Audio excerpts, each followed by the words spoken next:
Hello दोस्तों, मैं शिव कुमार अपने YouTube channel SB coaching classes में आपका हार्दिक स्वागत एवं अभिनंदन करता हूं। तो आज हम पढ़ेंगे क्लास 10th की मैथ में एक्सरसाइज 3.1 के बारे में, है ना। तो सबसे पहले हम आपको एक्सरसाइज 3.1 जो कि आपका चैप्टर नेम है दो चर वाले रैखिक समीकरण युग्म, है ना। तो अब ये दो चर वाले रैखिक समीकरण युग्म होता क्या है, आखिर क्यों बोला गया है। तो देखिए, इसमें दो चर होते हैं जिनके ऊपर पावर एक होती है। जैसे कि हम एग्जाम्पल के तौर पर आपको बता देते हैं। जैसे मैंने लिखा है 2x + 3y = 6। मैंने मान लीजिए क्वेश्चन लिख दी, ठीक है। अब यहाँ देखिए कितने चर हैं, एक और दो चर हैं और इनको रैखिक क्यों बोला, क्योंकि पावर इनकी क्या है 1। पावर इनकी 1 है, तो जब पावर 1 होती है तो वो क्या कहलाता है, रैखिक। और यह है कितने, तो एक और दो चर हैं, तो इस वजह से इसे क्या बोलेंगे, दो चर वाले रैखिक समीकरण युग्म। अब युग्म मतलब क्या होता है, कपल में जोड़ा होता है। तो एक इक्वेशन ये होती है और एक इक्वेशन और दी जाती है, तो वह आपका युग्म हो जाता है। तो क्या बोलेंगे, इसे दो चर वाले रैखिक समीकरण युग्म बोलेंगे, ठीक है। तो ये आपका हो जाएगा दो चर वाले रैखिक समीकरण युग्म, ठीक है। तो देखिए, हमने एक्सरसाइज 3.1 का पहला क्वेश्चन लिख रखा है, लेकिन इस क्वेश्चन को समझने से पहले मैंने कुछ रूल्स लिखे, मैंने कुछ फार्मूले के लिए लिखा है। अगर ये आपको फार्मूले लर्न हो जाएंगे तो जो पहली एक्सरसाइज 3.1 है पूरी इसी पर डिपेंड करती है, ठीक है।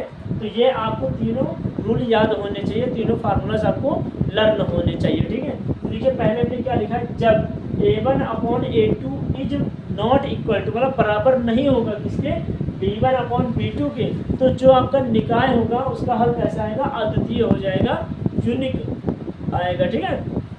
ये आपका पहला रूल, पहला फार्मूला हो जाएगा। दूसरा क्या है, जब a1/a2 बराबर होगा b1/b2 के, लेकिन c1/c2 के बराबर नहीं होगा, तो इसके हल कैसे होंगे, कोई हल नहीं होगा, ठीक है। निकाय का कोई हल नहीं होगा, ठीक है। फिर क्या है, तीसरे रूल देखिए, जब a1/a2 बराबर होगा b1/b2 के और वो बराबर होगा c1/c2 के, तो निकाय के कैसे हल होंगे, निकाय के अनेक हल हो जाएंगे, ठीक है। तो ये तीनों रूल आपके लिए मोस्ट इंपॉर्टेंट है। आप इन तीनों को नोट कर लीजिए या स्क्रीनशॉट ले लीजिए, फिर हम इसको इरेज कर दें और इसी के स्थान पर पहला क्वेश्चन हमको बताते हैं कि देखिए कैसे लगेगा। तो आप इसका स्क्रीनशॉट ले लीजिए, है ना।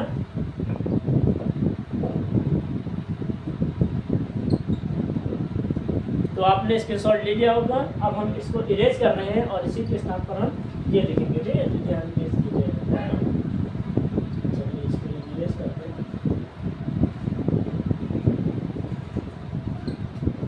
तो चलिए, अब हमारा देखिए क्वेश्चन क्या कह रहा है। पहला क्वेश्चन एक्सरसाइज का 3.1 का, कि सिद्ध करें कि c का एक ऐसा मान है जिसके लिए निकाय cx + 3y = c-3। फिर क्या दूसरी क्वेश्चन, 12x + cy = c के अंततः या अनेक हल होते हैं, इस मान को ज्ञात कीजिए। मतलब इसके मान हमें ज्ञात करना है, तो ठीक है, कोई बात नहीं। अब यहाँ लिखेंगे हल, यहाँ लिखेंगे हल, है ना।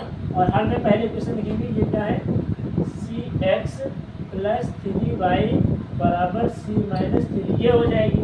और दूसरी क्वेश्चन क्या है, यहाँ लिख दीजिए, दूसरी क्वेश्चन क्या है, 12x + cy = c, ये दिए, है ना। अब हम इसकी तुलना किससे करेंगे, इसकी तुलना हम समीकरण हमारी होती है a1x + b1y + c1 = 0 से तुलना करने पर, है ना। इसको हम लिखेंगे, इसकी लिखेंगे समीकरण की तुलना, समीकरण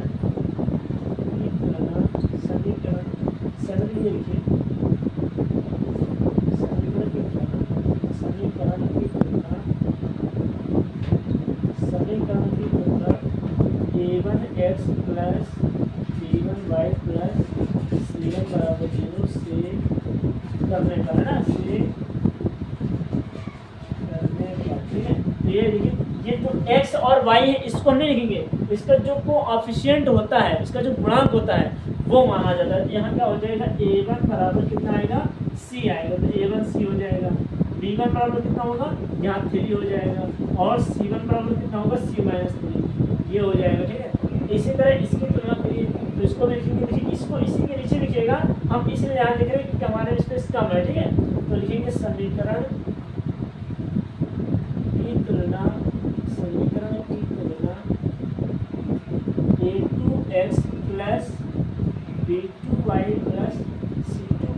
0 से करने पर, है ना, से करने पर। तो इसको मान लीजिए क्या, A2 कितना हो जाएगा 12, फिर B2 कितना हो जाएगा, B2 हो जाएगा C, और ये हो जाएगा आपका C3, नहीं C2 हो जाएगा ना, A1 A2 B2 और C2, तो इसका भी C2 का मान कितना है, ये C, तो ये हो जाएगा। अब हमारी इक्वेशन क्या होती है, देखिए हमारी इक्वेशन ये होती है A1 अपॉन B1 बराबर A2 अपॉन B2 बराबर C1 अपॉन C3, ठीक है। कुछ नहीं करना है, जो जो मान है जहाँ जहाँ है वहाँ रख दीजिए, C का मान हमें मिल जाएगा, ठीक है। तो हम यहीं पर लिख रहे हैं एरो बना करके नीचे, तो यहाँ क्या हो जाएगा, A1 का मान कितना है C, और B1 का मान कितना है T, ये हो जाएगा बराबर A2 का मान कितना है, सॉरी A2 में यहाँ A1 अपॉन A2 होगा, यहाँ B1 अपॉन B2 है ना, ऐसे A2 का मान लिखिए, A2 का मान कितना है 12, ये हो जाएगा 12 बराबर B1 का मान कितना है, ये हो गया, और B2 का मान C बराबर C1 का मान कितना है C-3, और C2 का मान कितना है C। देखिए क्या करना है इसमें से हमें, आप इसमें से चाहे तो इन दोनों को लेकर सॉल्व कर दीजिए, और चाहे तो इन दोनों को लेकर सॉल्व कर दीजिए, आपका आंसर आ जाएगा, ठीक है। तो हमें क्या करेंगे, पहले और दूसरे को ले लेंगे और सॉल्व कर देंगे, ठीक है। तो पहले दूसरे को ले लेंगे, यहाँ क्या करना है, क्या करना है, C का C से मल्टीप्लाई कराइए, इसका कैंसिल उड़ा करा दीजिए, C का C से कराएंगे क्या हो जाएगा, C² बराबर 12 से कितना हो जाएगा 36, तो वहाँ से जब स्क्वायर हटेगा तो इधर क्या आ जाएगा, यहाँ रूट आ जाएगा 36, भाई यहाँ से स्क्वायर हटाएंगे तो इधर रूट आ जाएगा। अब 36 किसका स्क्वायर होता है, 36 किसका स्क्वायर होता है 6 का, तो C बराबर हमें कितना मिला, C बराबर 6, जो कि आपको क्या हो जाएगा, आंसर हो जाएगा, ये हमारा क्या हो गया आंसर, तो C बराबर हमारा हो जाएगा आंसर, ठीक है। तो उम्मीद करते हैं कि आपको पहला क्वेश्चन बहुत ही अच्छे तरीके से समझ में आया होगा, और अगर आपको क्वेश्चन समझ में आया है तो आप इसका स्क्रीनशॉट ले लीजिए, फिर हम नेक्स्ट क्वेश्चन आपको बताना शुरू करते हैं, ठीक है। तो आप इसका स्क्रीनशॉट ले लीजिए, है ना।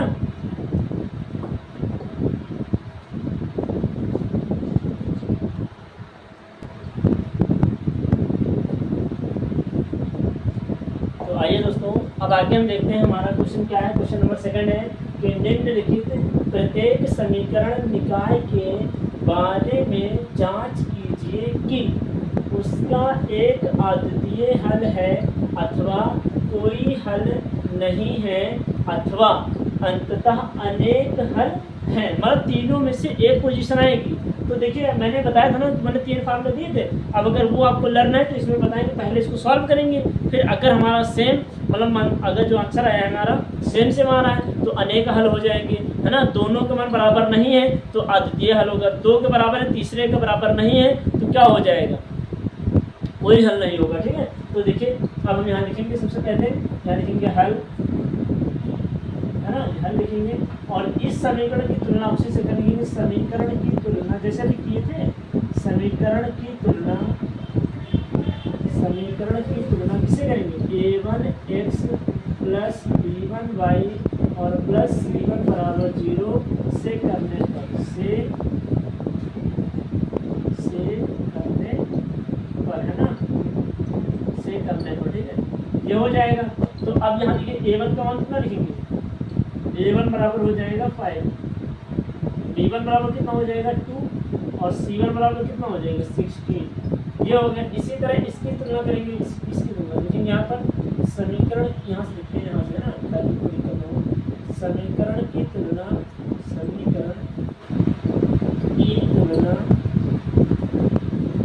A2x plus B2y plus C2 बराबर 0 से करने पर,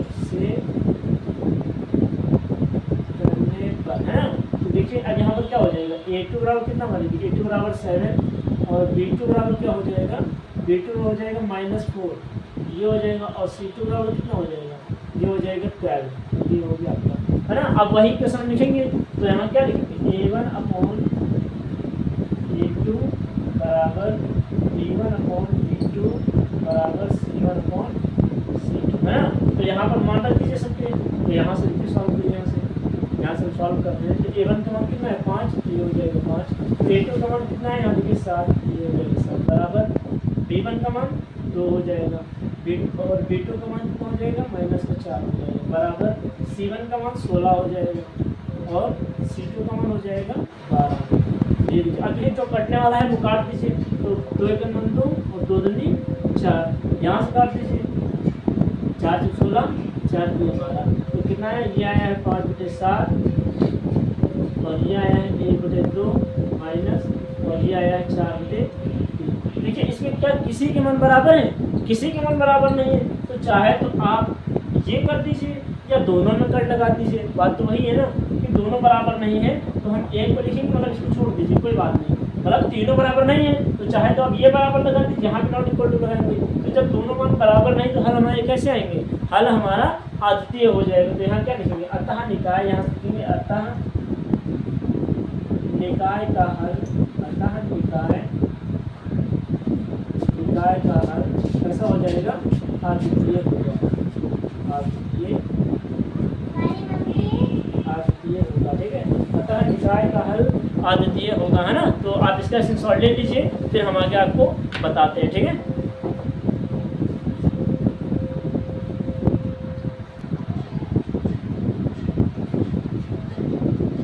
तो आइए दोस्तों अब हम अगला क्वेश्चन देखते हैं। अगला क्वेश्चन हमारा क्या कह रहा है, तो दिया है इक्वेशन सेकंड में 5x + 2y = 16, 3x + 6/5y = 12। ठीक है, ये हमारा क्वेश्चन दे रखा है, इसको भी वैसे ही सॉल्व करेंगे, नया कुछ भी नहीं है। तो इसको क्या करेंगे समीकरण, पहले यहाँ लिखेंगे हल, है ना, यहाँ लिखेंगे हल और हल से क्या लिखेंगे समीकरण, समीकरण की तुलना, समीकरण की तुलना किससे करेंगे a1x + b1y + c1 = 0 से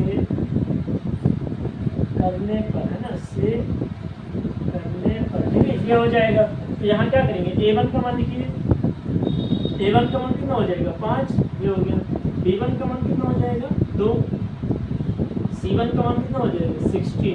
ठीक है, देखिए बहुत सारे लोग ऐसे करते हैं कि ये प्लस के बराबर 16 है, इसको आप उधर ले जाएंगे तो माइनस का, लेकिन जब आगे सॉल्व करेंगे तो जो प्लस है वो उतना ही आ जाएगा। ठीक है, तो कोई दिक्कत नहीं है। अगर हम नहीं ट्रांसफर कर रहे हैं, इसको इधर से उधर स्थानांतरण नहीं कर रहे हैं तो भी कोई भी प्रॉब्लम नहीं है, आंसर आपका उतना ही आएगा। ठीक है, तो ये बात में ये मत कहिए कि सर आपने स्थानांतरण नहीं किया, तो हम अगर ना करें तो भी कोई दिक्कत नहीं, और अगर कर भी देते हैं तो भी कोई दिक्कत नहीं। ठीक है, ऐसे भी आप हो जाएगा। अब यहाँ पर देखिए ये थोड़ा है, तो यहाँ थोड़ा ध्यान रखिएगा, इस 5 का मल्टीप्लाई इससे करेंगे और इसी 5 का मल्टीप्लाई हम इससे करेंगे। ठीक है, तो हमारा ये 12 ही है, 2 तो नहीं है, कुछ देख लेते हैं कि गड़बड़ हो जाएगी, है ना। यहाँ सॉरी 12 नहीं है 2 है, तो ये 2 हो जाएगा ना। अब ये 5 इससे भी मल्टीप्लाई करेगा और ये 5 इससे भी करेगा ना, तो ये हमारी इक्वेशन क्या बनेगी, यहाँ से आयरो देकर लिख देते हैं। 5 का मल्टीप्लाई 3 से करेंगे कितना हो जाएगा 15y प्लस और 6 का y से करेंगे कितना हो जाएगा 6y बराबर 5 देने कितना हो जाएगा 10। तो ये हमारी इक्वेशन आएगी। अब इसकी भी तुलना करिए, तो यहाँ क्या लिखेंगे समीकरण की तुलना, समीकरण की तुलना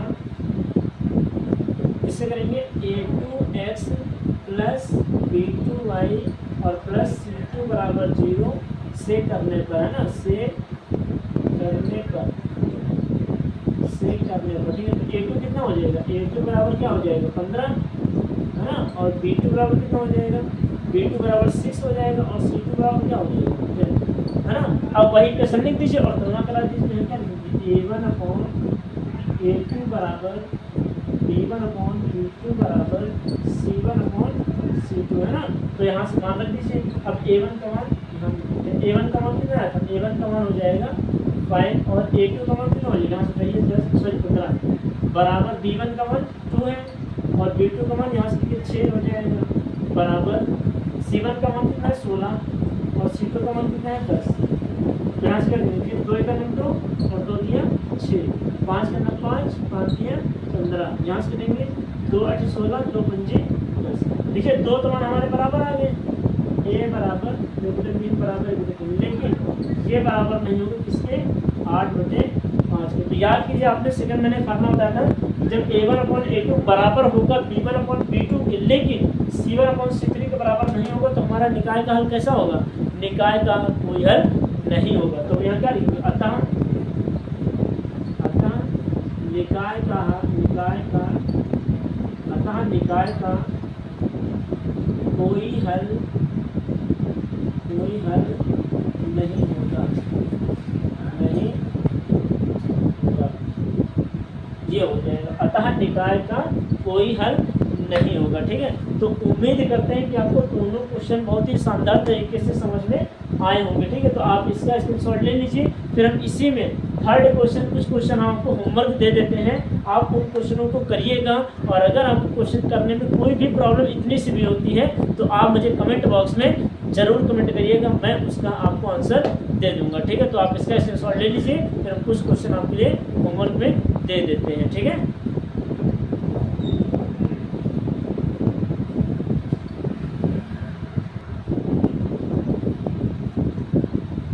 तो दोस्तों आपने क्वेश्चन का स्क्रीनशॉट ले लिया होगा, है ना। अब देखिए मैंने कुछ क्वेश्चन आपको दिए, तीसरा और चौथा। 5x + 2y = 16, 15/2x + 3y = 24। ठीक है, थर्ड से फोर्थ क्वेश्चन आपका 2x + 3y = 7, 6x + 5y = 11, है ना।